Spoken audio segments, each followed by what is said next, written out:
Hello, Nashua. It is good to be back in New Hampshire. Thank you, Mike, for that wonderful introduction and for your service to our country.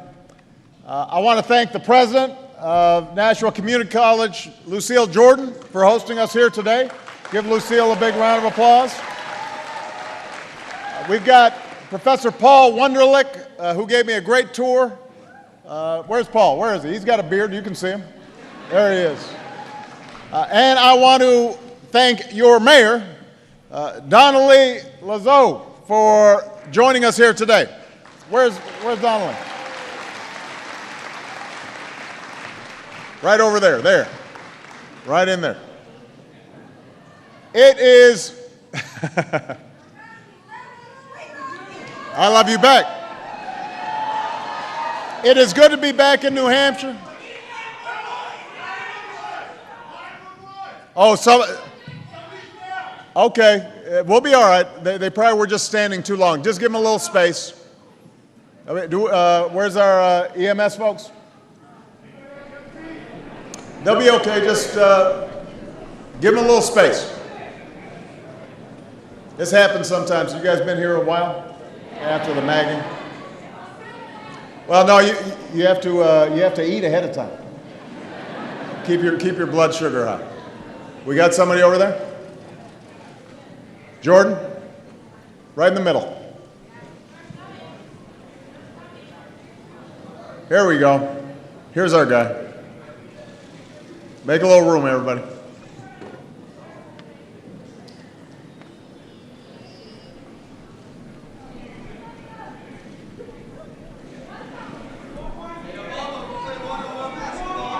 All right, let's make sure everybody's okay.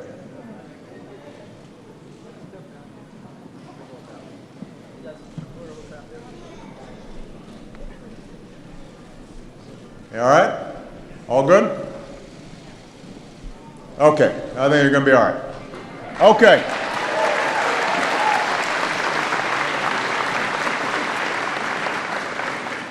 So remember, eat before you come to a presidential event. Now, I am from Chicago. So, you know a little snow was not going to keep me away. Which is why I can relate to New Hampshireites. Because, this is just like a dusting. It's like, what's the big deal? There's no big deal. When Air Force One landed, there were like 50 people waiting to shake my hand. They got icicles on their eyebrows. They're like, hey, great weather. So I want to thank all of you for making the trek out here. I really appreciate it. I just had a chance to look at some of the cutting edge work that's being done here at the auto shop. Earlier this week, I gave a speech to American auto workers, where I said that one reason this country has an auto industry today is because we're not just building cars again, we're building better cars. We're building cars that use less oil, cars that go further on a gallon of gas, and in part, that's because of what's happening in places like this community college. It's because of so many of you. Now, I don't need to tell you why fuel efficiency is so important, especially right now. Most of you have filled up your gas tanks in the last week or two. Am I right? It hasn't been a happy experience. You've seen the prices go up almost every day, and you've already felt the pinch, whether you own a car or maybe you own a small business and that uses energy. Some of you have no choice but to drive a long way to work. And higher gas prices are like a tax straight out of your paycheck. And in the winter, the rising price of oil is also making it more expensive to heat your homes. Now, I know this is hard to believe, but some politicians are seeing higher gas prices as a political opportunity. You're shocked, I know. But it's true. Right in the middle of an election year. Who would have thought? So recently, the lead in one news story said, and I'm quoting here, gasoline prices are on the rise and Republicans are licking their chops. Licking their chops. Now let me tell you, only in politics do people respond to bad news with such enthusiasm. That doesn't happen anywhere else. And so, as a consequence, you can anticipate we're going to be hearing a lot about how people have these magic three-point plans to make sure that you're only paying $2 a gallon gas. Just like we heard about it in the last election, just like we've heard about it for the last 30 years. And you know what the essence of their plan is going to be, which is step 1, drill, step 2, drill, step 3, keep drilling. And by the way, we'll drill in your backyard. Wherever it is, we're just going to put up more rigs. Now, if there's one thing I know about New Hampshire, it's that your political bull detector is pretty keen. It's pretty sharp. You know that we can't just drill our way to lower gas prices. There are no quick fixes or silver bullets. If somebody tells you there are, they're not telling you the truth. If we're going to take control of our energy future, which we have to do, if we're going to avoid high gas prices every single year, with a lot of politicians talking every single year but nothing happening, if we're going to avoid that, then we've got to have an all-of-the-above strategy that develops every single source of American energy. Not just oil and gas, but also wind and solar and biofuels.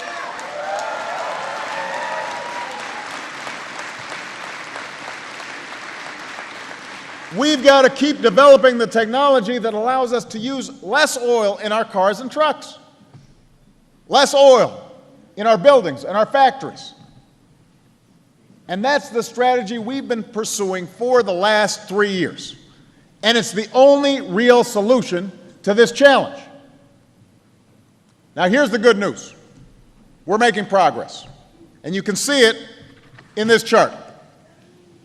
There's a chart behind me right here. We're using visual aids today. The bar on the left shows that 6 years ago, 60% of the oil we used was imported. Since I took office, America's dependence on foreign oil has gone down every single year. Every single year.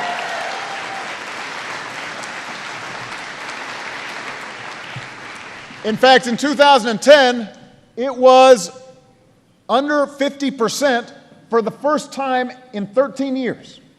For the first time. And, we gave one of these handy charts to everybody who came today. So you can impress your family and friends with your knowledge. It makes a great conversation piece at parties. Now, one of the reasons our dependence on foreign oil is down is because of policies put in place by our administration, but also our predecessor's administration. And whoever succeeds me is going to have to keep it up. This is not going to be solved by one party. It's not going to be solved by one administration. It's not going to be solved by slogans. It's not going to be solved by phony rhetoric. It's going to be solved by a sustained, all-of-the-above energy strategy. And no matter what you hear from some folks in an election year, the key part of this strategy over the last 3 years has been to increase safe, responsible oil production here at home while also pursuing clean energy for the future. We don't have to choose between one or the other. We got to do both. So, when it comes to oil production, under my administration, America is producing more oil today than at any time in the last 8 years. That is a fact. That's a fact. Under my administrations, we have a near record number of oil rigs operating right now, more working oil and gas rigs than the rest of the world combined. Think about that. That's a fact. We've opened up millions of new acres for oil and gas exploration where appropriate and where it is done safely, and we've approved more than 400 drilling permits since we put in place new safety standards to make sure that we don't have the same kind of spill that we had down in the Gulf a couple of years ago.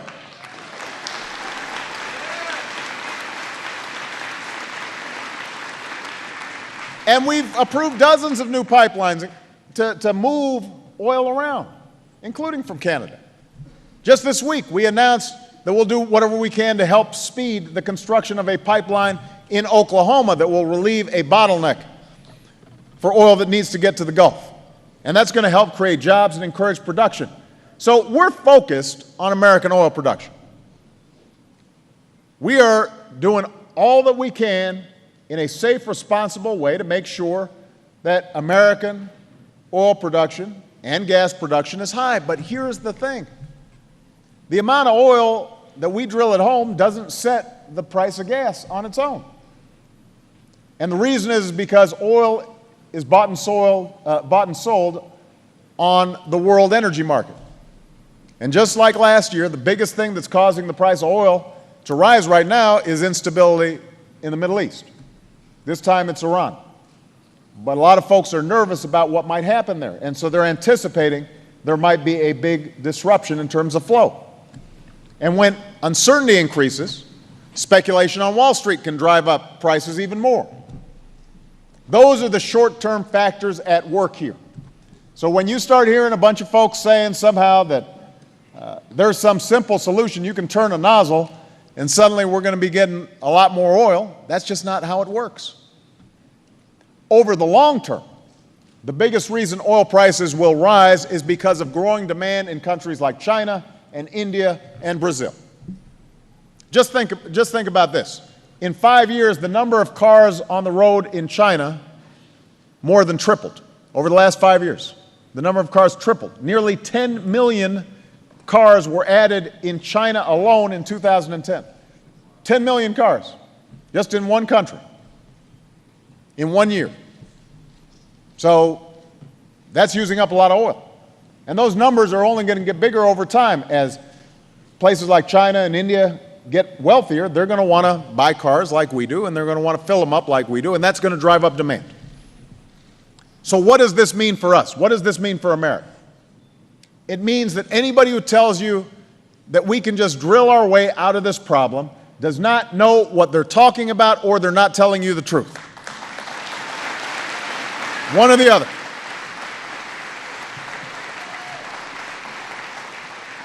Here's another way to think about it. The United States consumes more than 20% of the world's oil, but we only have 2% of the world's oil reserves. 20% we use, we only produce 2%. And no matter what we do, it's not going to get much above 3%. So we're still going to have this huge shortfall. That's why if we really want energy security and energy independence, we've got to start looking at how we use less oil and use other energy sources that we can renew and that we can control, so we are not subject to the whims of what's happening in other countries.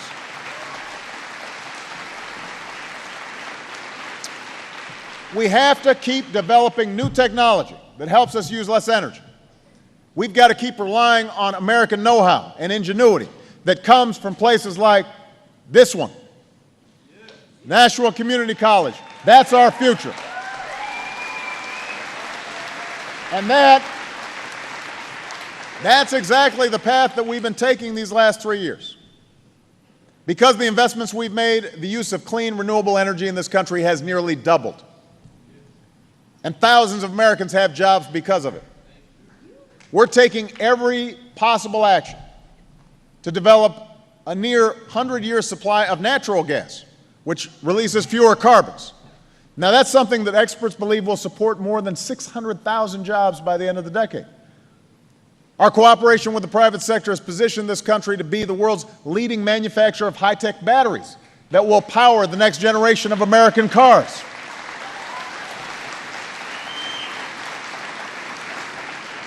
And after 3 decades of doing nothing, we put in place fuel economy standards that will make sure our cars average nearly 55 miles per gallon by the middle of the next decade. That's nearly double what we have today.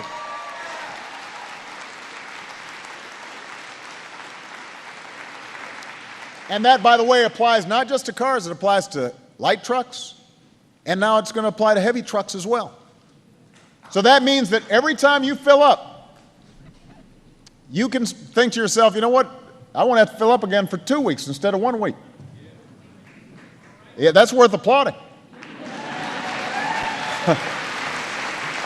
Because what that means is that'll save the typical family more than $8,000 at the pump. And it means that this country will reduce our oil consumption by more than 2 million barrels a day, which means we can continue to see a decline in how much imported oil we need.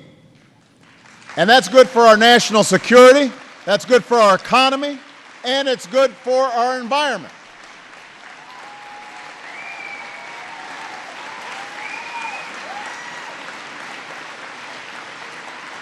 So that's the strategy we've got to pursue. But we've got to do more, and we've got to do more even faster. We've got to keep investing in developing every available type of American-made energy. And this means that we've got to set some priorities. We've got to make some choices.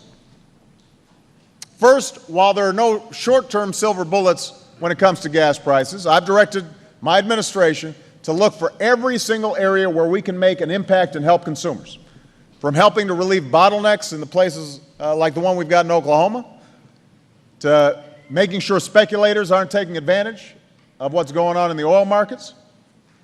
And we're going to just keep on announcing steps in the coming weeks. Every time we find something that can provide a little bit of relief right now, we're going to do it.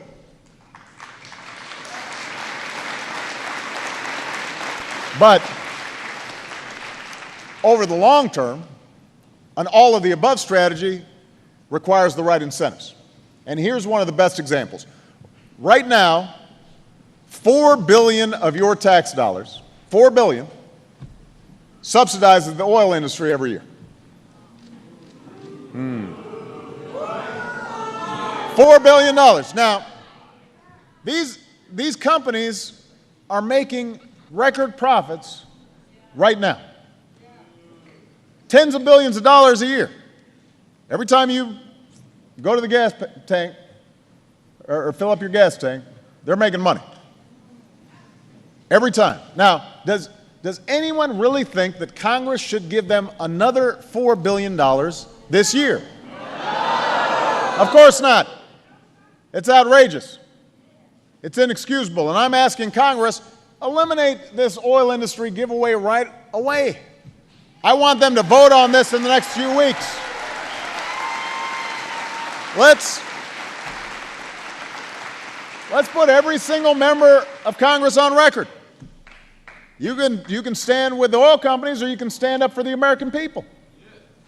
You can keep subsidizing a fossil fuel that's been getting taxpayer dollars for a century, or you can place your bets on a clean energy future.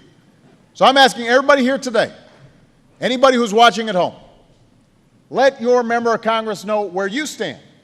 Will you do that? Because I know where I stand, New Hampshire. I know where I stand on this. You know, we want to have successful oil companies that are able to get the oil that we have in our country, but we also understand that our future requires us to make investments in clean, renewable energies, and that has to start now. We can't wait. We can't wait until gas is skyrocketed more and people are desperate. We need to start making those investments now. And most of you guys agree. That's why you're putting your time. That's why folks here at this community college are learning about building cars and repairing cars that use less oil, cars that are powered with alternative fuels, like natural gas. That's why the city of Nashua is purchasing a new fleet of trash trucks that run on natural gas. They're going to go cleaner, they're going to last longer, they're going to be cheaper to fill up. I saw one of them. It was a good-looking truck. And it put a smile on the mayor's face because she knows she's saving money. She's saving taxpayer money.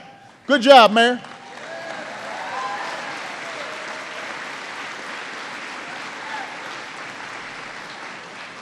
So that's part of what that $4 billion that's going to the oil companies right now, that's where it could be going, to help cities like this one convert their fleets to fuel-efficient cars and trucks, to help private sector companies, big companies like UPS or Federal Express, convert their fleets. That can save us money. In fact, since we announced the National Clean Fleets Partnership last year, the companies interested in transitioning their fleets have tripled. And that's part of why this chart is going down. And I'm proud to say that the federal government is leading by example. One thing the federal government has a lot of is cars. I don't know if you guys are aware of this, but we have a lot of cars. And I've directed every department, every agency, every single one, to make sure that by 2015, 100% of the vehicles that the federal government buys are fuel-efficient cars and trucks. Let's save us money.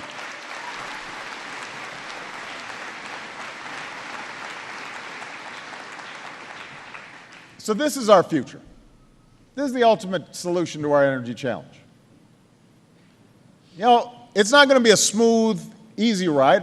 Some of the clean energy technologies that are discovered, they won't pan out. Some companies will fail. There's going to be experiments and research that take time. But as long as I'm president, I will not walk away from the promise of clean energy because our future depends on it. I'm not going to cede the wind or the solar or the battery industry to China or Germany because some politicians in Washington refuse to make the same commitment here in the United States of America.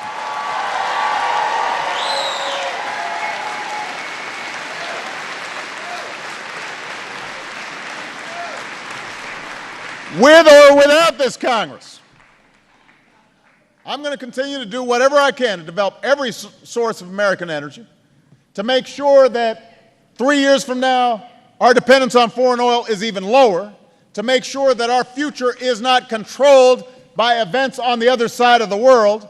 We may not have a silver bullet to bring down gas prices tomorrow or reduce our dependence on foreign oil overnight, but what we do have in this country are limitless sources of energy and a boundless supply of ingenuity and imagination and talent that we can put to work to develop the energy of the future.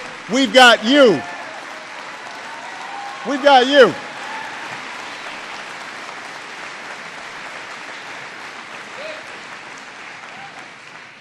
The easiest thing in the world is to make phony election year promises about lowering gas prices. But what's harder is to make a serious, sustained commitment to tackle a problem that we've been talking about for 30 years and has not been tackled, has not been solved. It's not going to be solved in 1 year or 1 term, maybe not completely even in 1 decade. But that's the kind of commitment that we need. That's what this moment requires. And so when I see all the young people who are here today, or the young at heart, we need you guys to keep at it. This is your future at stake. We need you to work hard. We need you to dream big. We need you to summon the same spirit of unbridled optimism, that bold willingness to tackle tough problems that led previous generations to meet the challenges of their time, to power a nation from coast to coast, to touch the moon, to connect an entire world with our own science and imagination. That's what America's capable of doing. And it's that history that teaches us that all of our challenges, all of them, are within our power, within our grasp to solve. This one is no different. This one's no different. It will require our brightest scientists, our most creative companies, but it's also going to require all of us, Democrats, Republicans, everybody in between, to do our part. That's what this moment requires. And I know we can do it. And when we do, we'll remind the world once again just why it is that the United States of America is the greatest nation on earth. Thank you, everybody. God bless you. God bless the United States of America. Hey.